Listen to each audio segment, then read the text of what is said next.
Hi, I'm Raymond, and this is one of the modifications I had to do to the bike rack. This is the Black Mountain Summit bike rack. I'm going to show you a modification, but I'm also going to show you something that I had to fix because I broke it. And that is this piece of plastic right here that goes inside of these tubes. And I'll show you how that works here in just a second. This is the way I anchor these down so they don't flop while I'm driving down the interstate without a bike on them. Of course, if I got a bike on them, I use it to kind of help tie the cover down. One other thing I did is I put a styrofoam with the pool noodles on the end of the tube so it don't hit my glass or the camper when I flip it up. And also I turned this tube. This tube it's got a hole that goes this way, and that's how it originally came, was turned 90 degrees. So you take this, you turn it 90 degrees, that's the way it comes, so it'll fit on the bar between the seat and the handlebar, the crossbar, to hold it down. If you don't have a crossbar, because your e-bikes don't have a crossbar, then you rotate this down 90 degrees by drilling a hole through this tube and remounting it. Well, I did that while I was fixing this little plastic piece. This little plastic piece, I ended up, what they told me, and they were good to give me a new set because it's less than a year old, but they told me evidently I had over tightened this nut. And when I over tightened that, it caused it to break in this area right here. Well, I tried to epoxy it back together, and I also went ahead and got a piece of aluminum from the hardware store and trimmed it up to fit to where it would wrap all the way around. So it wraps all the way around this piece. And I also drilled a hole and saw cut a slot through it to match the same little bead on top of this plastic. I also put the hole in it and squared it off so it would hold my boat while I was tightening my nut. It wouldn't turn. So all in all, this piece, when I put it back on, even though I had epoxied it, it broke instantly. So, and these aren't tight. They're not meant to be tight for this. They're only meant to keep it from pulling this way and coming off with your bike, which that would have done had I really thought about it. You didn't need to over tighten this, so don't over tighten them. And but they gave me a complete set, and I haven't replaced them because I'm going to leave my metal strap on here anyway, and because it's absolute, it ain't going anywhere. It's not going to come off, even with that crack underneath it. So that was one modification I did. I did it on both of them. Turned this tube, put the styrofoam on, put the padding on, and I'm going to show you what I did to the bike rack. So the bike rack,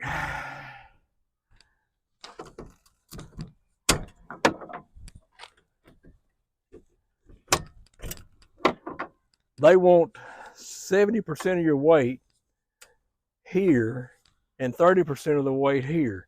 And I'm saying that because you're going to slide these out to put your tire on it. So you want 70% of the weight here. So on an e-bike, 70% is your electric motor, the back end of your bike, your gears in the back, all that. So I put all this back here. Well, with both bikes sitting side by side, the distance between here and here was too close, and the rear spoke, or the pin through the rear wheel, was hitting each other, and you couldn't set both bikes on the rack. You had to turn it one end, turn one of them around. Well, then that equals the weight. You have the same amount of weight out here on the end where they don't want you to have weight, and you have the same as you have on the weight side over here where they want you to have the weight. So what I did is I made a modification on it to offset these two little tracks. This is where it used to be right here. It was 4 inches is how much I moved it from there to here. I moved it down, I drilled a hole back through the bracket and remounted it 4 inches down. So that offset my bolt for the bike rear wheel. Another alteration I did was, and I only did it on one. This right here stays the same, so that's just like it originally was. Another alteration I did is I went ahead and I moved this one forward about 3 3/4 inches, and that way it slides all the way back. It still ends up smooth. It stops against this piece here, so So if I hadn't moved this out, it would have left this hanging out. So I went ahead and drilled some holes here to let that hang, to let that slide all the way back. So I'm gonna set the bikes on you, show you how it works.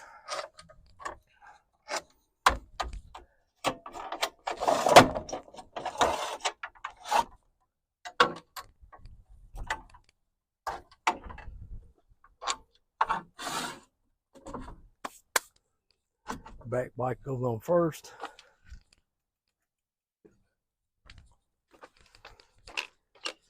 First thing I want to do here is take the battery out.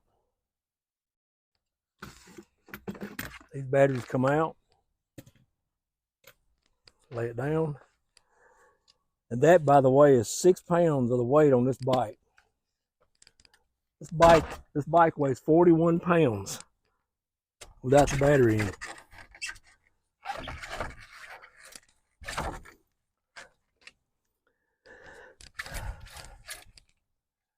So I move this down, bring this over, unlatch this.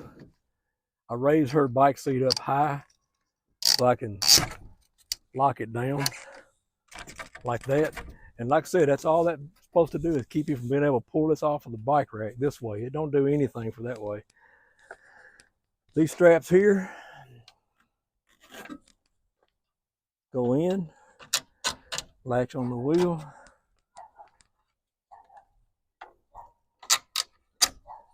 Latches on that wheel, and that bike's done. I generally take this and tie it to the bar. If you do that, you might want to still bring your one down to your trailer hitch hole and lock it on. That way they can't really steal it by taking the rack off and having both bikes.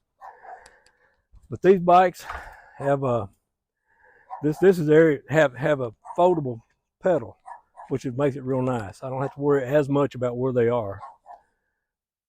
This is the area where they were bumping against each other, and then the handlebars. So now I'm gonna take mine.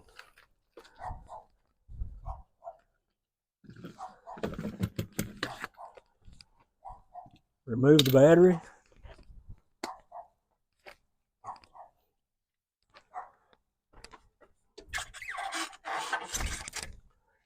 Set it on here.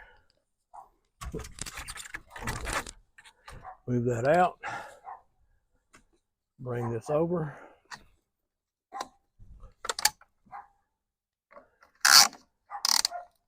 Attach it to the seat bracket. They miss in the front. Latch down.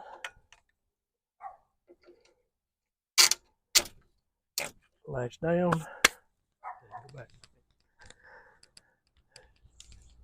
That's the way I generally leave them. I do padlock them up.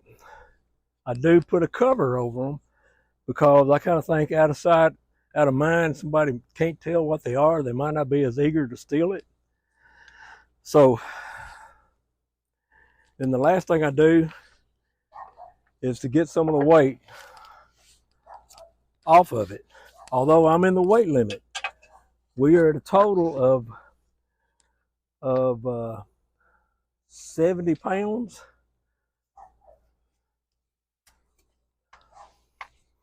That don't sound right. My total weight, yeah, 70 pounds on the rack.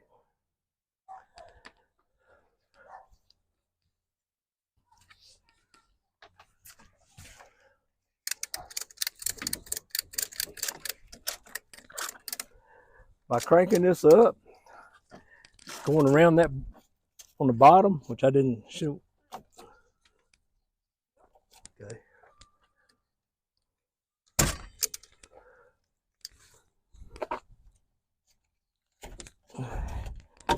There we go.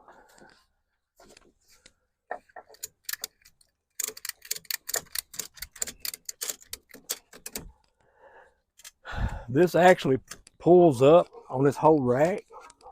So one of the checks that I do is I watch right here and I shake the bikes.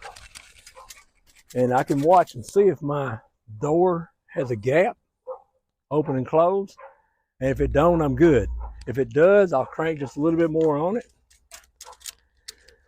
you can actually crank up enough weight here off of it that it takes it to where this right here, where it kind of pops down on it when the rack comes down against the pole.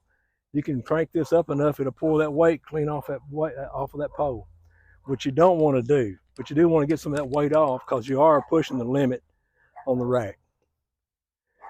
That's the way we travel, other than I generally put the cover on here, and it takes two of us to do that, and she's running the camera. So that's all I got. The easiest way to get to the next video is to select one of the tabs that appear here. We do welcome comments below. If you like what you've seen in this video and want to see more, hit the like and the subscribe buttons, and it'll let you know when we post something next.